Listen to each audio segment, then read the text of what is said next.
मित्रों नमस्कार। मैं सुबोध से शिवगीत आज एक वैसे शब्द को लेकर आपके बीच आया हूं जो शब्द लगता है दुनिया में सबसे अधिक लिखा जाने वाला, बोला जाने वाला और सुना जाने वाला नाम है। विश्व में मुझको लगता है कि इस शब्द से अधिक किसी भी शब्द का प्रयोग नहीं होता है और वह शब्द है राम। आज मैं आपसे इस राम शब्द की महत्ता और राम शब्द की कहानी पर विचार करना चाहता हूं। आखिर वो कौन सा कारण है जिसकी वजह से यह विश्व भर में सबसे अधिक बोला जाता है। वृक्ष का नाम हो तो, फल का नाम हो तो, चिड़िया का नाम हो तो, इस राम शब्द में आखिर क्या खासियत है कि हम राम अंजीर कहते हैं पाकड़ को, राम काचरा कहते हैं धान को, कोई कहानी कहे तो हम राम कहानी कहते हैं, कांटा भी गोड़े तो कहते हैं कि राम कांटा गड़ गया है। ये राम आखिर है क्या जो कभी कांटा बन जाता है, कभी कपूर बन जाता है, कभी कुंकली बन जाता है, कोई क्षेत्र भी कहे तो राम क्षेत्र हो जाता है।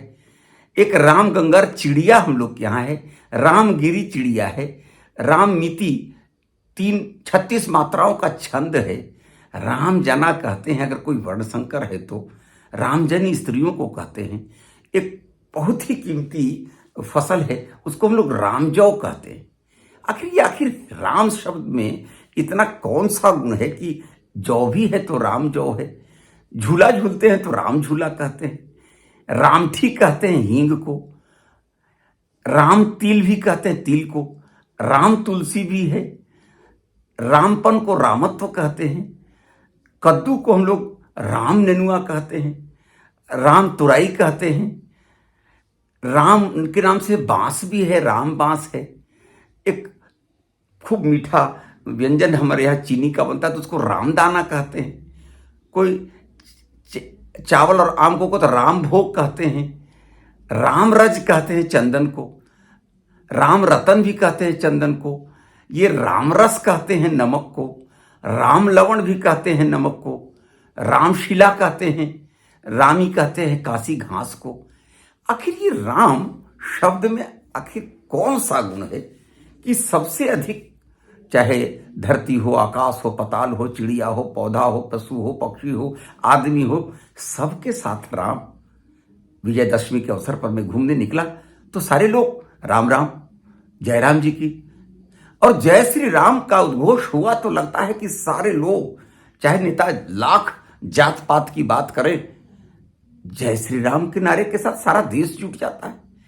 आखिर इस राम शब्द में कौन सी खासियत है, कौन सा गुण है, मैं इस बात को लेकर कई दिनों से चिंतन में था। साहित्य का विद्यार्थी हूं, देखता हूं कि सगुण भक्ति हो तो राम, निर्गुण भक्ति हो तो राम, नानक के भी राम, दादू के भी राम, रहीम के भी राम, रसखान के भी राम, तुलसी के भी राम, कबीर के भी राम। आखिर ये राम शब्द है क्या? मैं बहुत दिनों से सोचते सोचते लगा कि मैं इस राम शब्द की एक दिन चर्चा करूं। और फिर भगवान शंकर जो किसी न किसी रूप में पूरे विश्व में पूजे जाते हैं, कहा जाता है कि वो भी दिन भर राम राम जपते रहते हैं। तो भैया ये आखिर राम शब्द में कौन सी ऐसी विशेषता है? महामंत्र जो जपत बहेसु, काशी मुक्ति हेतु उपदेशु। काशी में लोग जाते हैं तो वहां भी राम का ही नाम भगवान शंकर कान में कह देते हैं। स्वयं भगवान शिव जो दुनिया के कल्याण करने वाले देवता हैं, वो भी दिन भर राम राम जपते रहते हैं। आखिर ये राम क्या वही अयोध्या के दशरथ नंदन राम है या उसके पहले के भी राम हैं? मुझको तो लगता है कि ये दशरथ नंदन राम से पहले का ये प्रचलित नाम है राम। राम मुझको लगता है कि सृष्टि में जो ब्रह्मांडीय व्यवस्था है, ओम जैसे ब्रह्मांड की निराकार ध्वनि है, निराकार ब्रह्मांड का एक साकार ध्वनि हम पाते हैं, ब्रह्मांडीय ध्वनि मानते हैं ओम को, अ उ म। मुझको लगता है कि राम शब्द उस निराकार ध्वनि का साकार स्वरूप है। क्योंकि जब दशरथ के यहां 4 पुत्र पैदा हुए तब ये संज्ञा पैदा हुई, ऐसा मैं नहीं मान सकता हूं कि विश्वामित्र ने राजा दशरथ के 4 पुत्र हुए तो एक का नाम राम, दूसरे का नाम लक्ष्मण, भरत और शत्रुघ्न 4 रख दिया और वहीं से ये 4 संज्ञाएं हैं। ऐसा नहीं हो सकता है। ये राम शब्द दशरथ के बड़े पुत्र को विश्वामित्र ने इसलिए नाम दिया होगा कि यह नाम राम के जन्म से पहले भी रहा होगा। इसीलिए आज भी हमारे घरों में, गांव में बड़े बुजुर्ग क्या कहते हैं कि राम से राम का नाम बड़ा होता है। अर्थात ये जो राम हम दशरथ नंदन राम मानते हैं, कौशल्या की गोद में पड़ने वाले राम जो हैं, उनसे पहले से ये राम शब्द प्रचलित था। मैंने जब देखा शास्त्रों में तो मुझको लगा कि जो ओंकार ध्वनि का महत्व है निराकार के लिए, उसी का साकार स्वरूप या साकार संज्ञा जो है वो राम है। और राम जब नहीं पैदा हुए थे दशरथ के यहाँ अयोध्या में, तब भी राम शब्द की महत्ता थी। क्योंकि राम से पहले हमारे पास इतिहास में एक राम हैं, वो फरसा रखते थे, इसलिए परशु लग गया पहले, मगर राम तो थे परशुराम। ये साबित करता है कि राम से पहले भी राम शब्द अपने समाज के रग रग में, कण कण में बसा था, जो आत्मा का स्वर था। मैंने पढ़ने के क्रम में महसूस किया कि ये ओम और राम दोनों शब्द जो हैं, एक तो ध्वनि के रूप में जो निराकार के रूप में है, सारे मंत्र, सारे वेद, सारे पुराण, सारे रामायण, सारे महाभारत, हर जगह ये निराकार ध्वनि को हमने रूपायित करने का प्रयास किया है ओम में, जिससे पूरी शक्ति शरीर की लग जाती है, पूरे अंतस की ऊर्जा निकलती है उस ओम ध्वनि में। ठीक वही साकार रूप में राम का नाम आकार लिया है। क्योंकि राम रमन करने वाले हैं शब्द का पर्याय है, जो रमण करते रहता है, जो विचरण करते रहता है, यानी जो साकार रूप में है, वह संज्ञा है राम। अपने योग शास्त्र में भी मैंने देखा कि राम शब्द जो है उसका बड़ा अर्थ है। तुलसी ने लिखा है कि राम नाम सुंदर करतारी, संशय विहग उड़ावनहारी। यानी राम का नाम एक वैसा शब्द है जो मन में अनंत शंकाएं हों, मगर उन समस्त शंकाओं को निर्मूल कर देता है कैंची की तरह। राम नाम सुंदर करतारी, संशय विहग उड़ावनहारी। इसीलिए लगता है भगवान शिव भी दुनिया को संशय मुक्त करने के लिए और खुद भी दिन भर राम राम जपते रहते हैं। वाल्मीकि ने भी उल्टा नाम जपत जग जाना, वाल्मीकि भय ब्रह्म समाना। वाल्मीकि भी राम के उल्टा नाम को ही जप के भी सही, मगर वो क्या हो गए, ब्रह्म के समान हो गए। और तुलसी ने तो लिखा भी है कि रचि महेश निज मानस राखा, पायस समय उमा संग भाखा। यानी ये राम का जो नाम है और ये जो चरित्र है, बाद में अयोध्या में उनका अवतरण हुआ होगा, मगर शिव तो बड़े पुराने हैं, सबसे पुराने देवता हैं। शिव के मानस में जो राम का चरित्र होता है, जो चित्र नहीं है चरित्र है, साकार रूप में है, इस साकार स्वरूप को शिव ने अपने मन में बसा कर रखा था।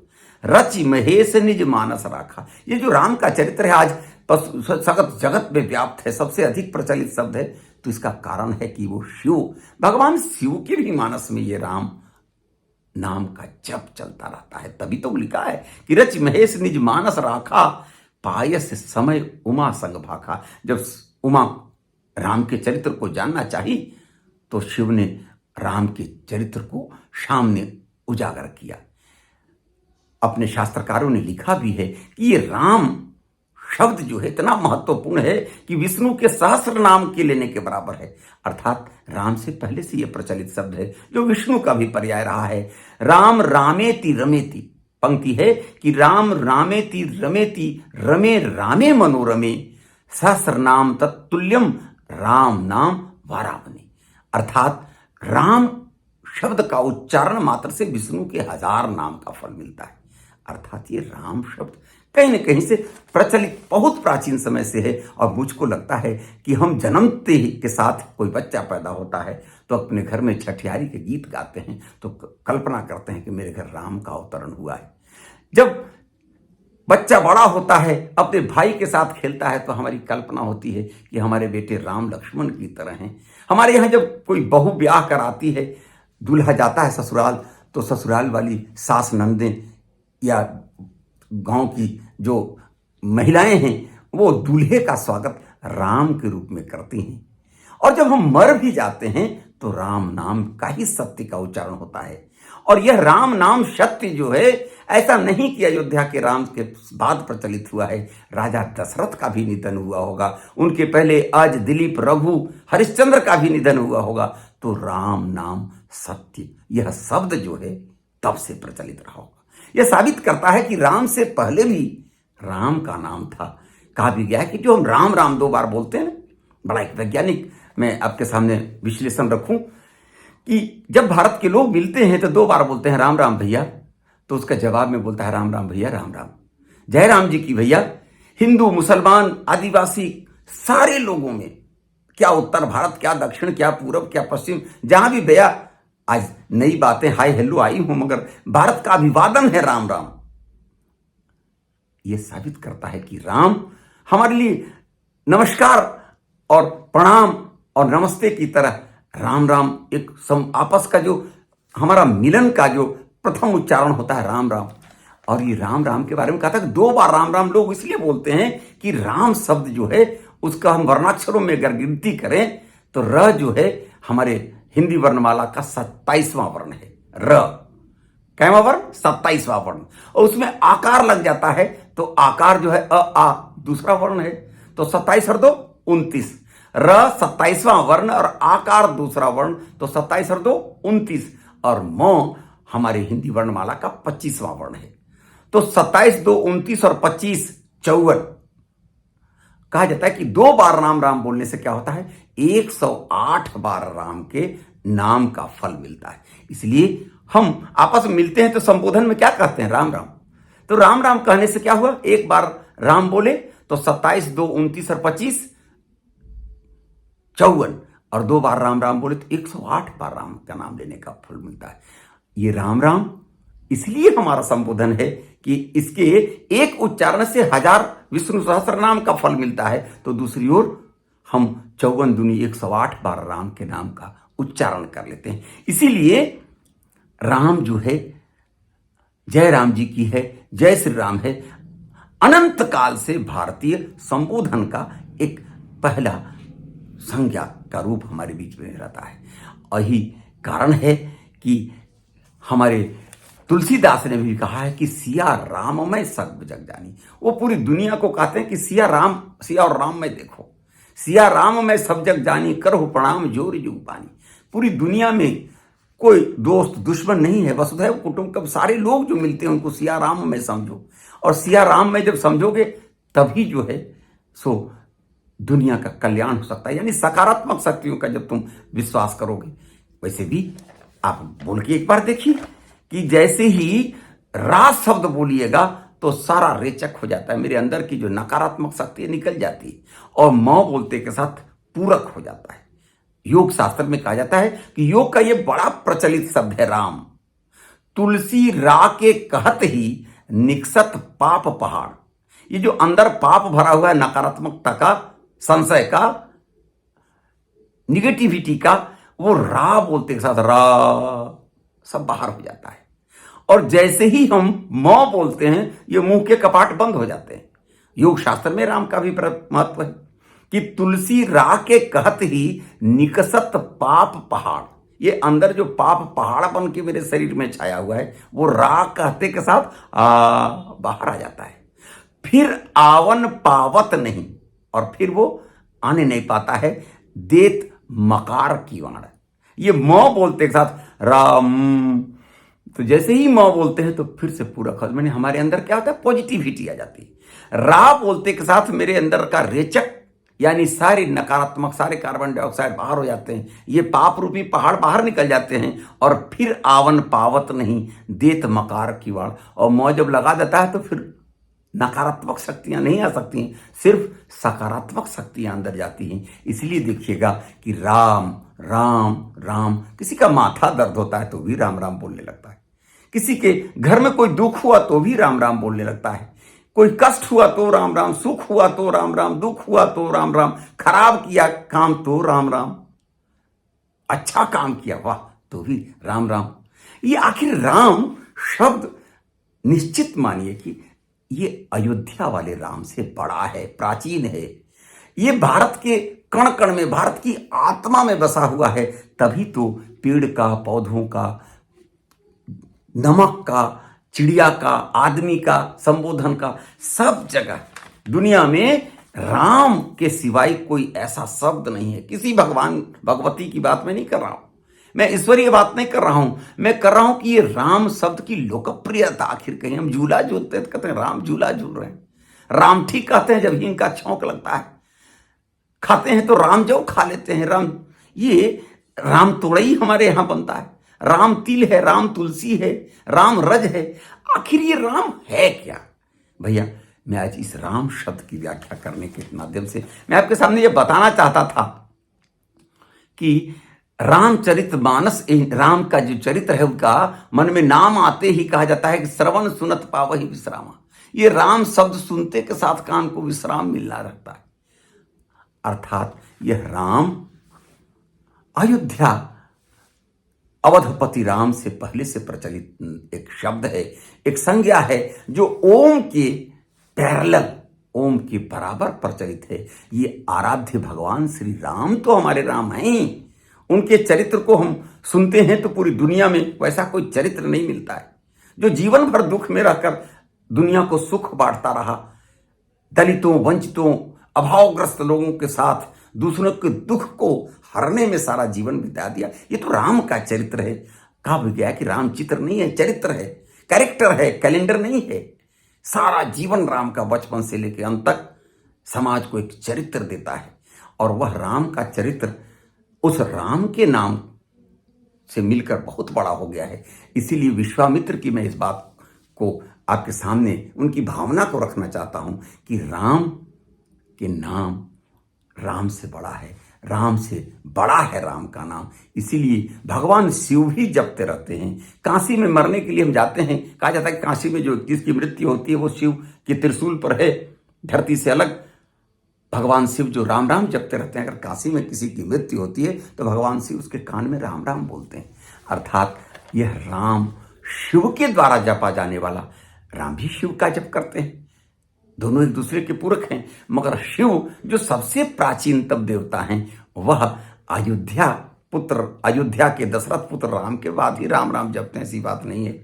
यह राम शब्द तब से प्रचलित है जब इस राम के पहले भी न जाने कितने राम हुए होंगे, कौन कौन राम हुए होंगे। कहा भी गया है कि एक मानस नहीं हजारों मानस, एक रामायण नहीं हजारों रामचरित मानस लिखे गए हैं, रामायण लिखे गए हैं, और वह राम जो संज्ञा है वह इस राम से बहुत प्राचीन है, बहुत पावरफुल है। साहित्य हो, समाज हो, लोक जीवन हो, महीने हो, माताएं हो, बेटियां हो, सबों के मुख में जो राम शब्द प्रचलित है, जिसको वशिष्ठ ने भी राजा दशरथ के प्रथम पुत्र के साथ समर्पित किया था, वह राम संज्ञा जो है, चाहे योग की दृष्टि से देखें, संयोग की दृष्टि से देखें, शिव के मुख से उच्चारण की दृष्टि से देखें, या राम के पहले भी परशुराम का अवतार से देखें, यह राम शब्द भारत का ही नहीं विश्व का सबसे अधिक बोला जाने वाला, लिखा जाने वाला और कहा जाने वाला शब्द है, और एक ऐसा शब्द जिस पर आज पूरी दुनिया को आस्था है, और खास करके भारत का कोई ऐसा बच्चा नहीं होगा जो राम के नाम पर आदर्श से भर नहीं जाता हो। हमारे यहाँ, हमारे घर के, हमारे देश के गरीब से गरीब, अमीर से अमीर लोग इस राम नाम के प्रति श्रद्धा रखते हैं। आखिर क्या कारण है कि दुनिया के छोटे छोटे आक्रमण सहने वाले देश अपना धर्म परिवर्तित कर दिए, अपनी संस्कृति और सभ्यता से बदल गए, मगर यह राम का देश है। लाख बाधाएं आई, ईसा के 300 वर्ष पूर्व से सिकंदर ने आक्रमण शुरू किया, और आज तक भारत विदेशी आताइयों का आक्रमण झेलता रहा, मगर भारत संपूर्णता में नहीं टूट सका। क्या कारण है? इसके पीछे मुझको लगा कि यह राम की जो शक्ति है भारत के साथ, राम का जो आदर्श है, राम का जो चरित्र है, यह राम के नाम से बड़ा है, और हर विपरीत परिस्थितियों में भारत को बल प्रदान करता है। आज जाति जनगणना की बात हो रही, मगर राम को किसी जाति से कोई जोड़कर आज तक देख सका है? न रावण की जाति का किसी ने निर्धारण किया, न राम का, इसलिए कि ये अपनी जात से ऊपर हैं, समाज से ऊपर हैं, राष्ट्र से ऊपर हैं, पूरे विश्व के कल्याण के लिए हैं। राम अपने देश के गरीब से गरीब अभावग्रस्त आदमी के भी आस्था के केंद्र हैं, और यह राम शब्द वाकई जब कभी हम उच्चारण करते हैं तो अपने हृदय में जो नकारात्मक शक्तियां हैं वो समाप्त होती हैं।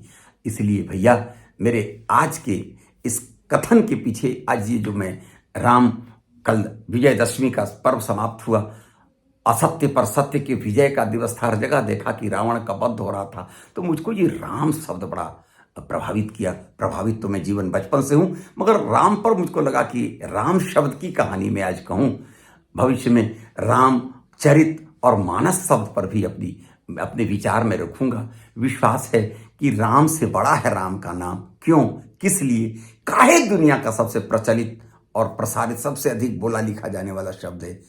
इस शब्द के साथ भारत की आत्मा जुड़ती है, भारत का कण कण जुड़ता है। इसीलिए तो भारत में इस राम शब्द का सबसे अधिक उपयोग होता है। और कमोबेश दुनिया के जिस कोने में बसे हुए लोग हैं, राम का जीवन, राम का साहित्य मुझको लगता है कि आज भी विश्व के पास अद्वितीय है, जो अपने शत्रु से भी कुछ सीखता है, हर दलित वंचित को अपने गले में लगाता है, अपनी संस्कृति अपनी सभ्यता के लिए पूरा जीवन दुख झेलता है, अपने लिए नहीं दूसरों के लिए जीने वाले का नाम राम है। इसीलिए तो हम राम का नाम लेते के साथ सकारात्मक शक्तियों से भर जाते हैं। आज मैं इस राम नाम की महत्ता को या राम शब्द की व्याख्या करके आपके सामने बहुत प्रसन्न हूं। अगले किसी सप्ताह में राम चरित और मानस पर आपसे बात करूंगा।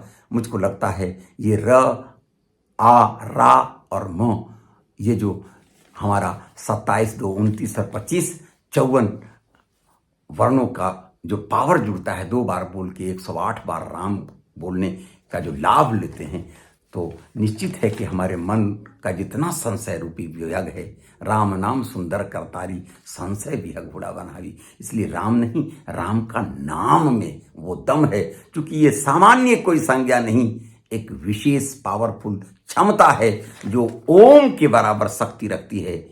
राम के बहुत पहले से ही जैसे निराकार ओम, वैसे ही साकार स्वरूप में राम है। और यह राम शब्द भारत की सबसे बड़ी पूंजी है। हम और आप अपने घर परिवार में भी इस राम राम संबोधन को पुनः वापस लाएं। जयराम जी की बोलने से हम आपस में जुड़ते हैं। आज से मैं 30-40 साल पहले देखता था कि कोई भी एक दूसरे से मिलता था तो जयराम जी की और राम राम भैया होता था। अगर भारत वापस अपनी समृद्धि की दुनिया में जाना चाहता है तो हम अपने संबोधन से ही पहचाने जाते हैं। राम राम को हम पुनः स्वीकार करें। जय राम जी की।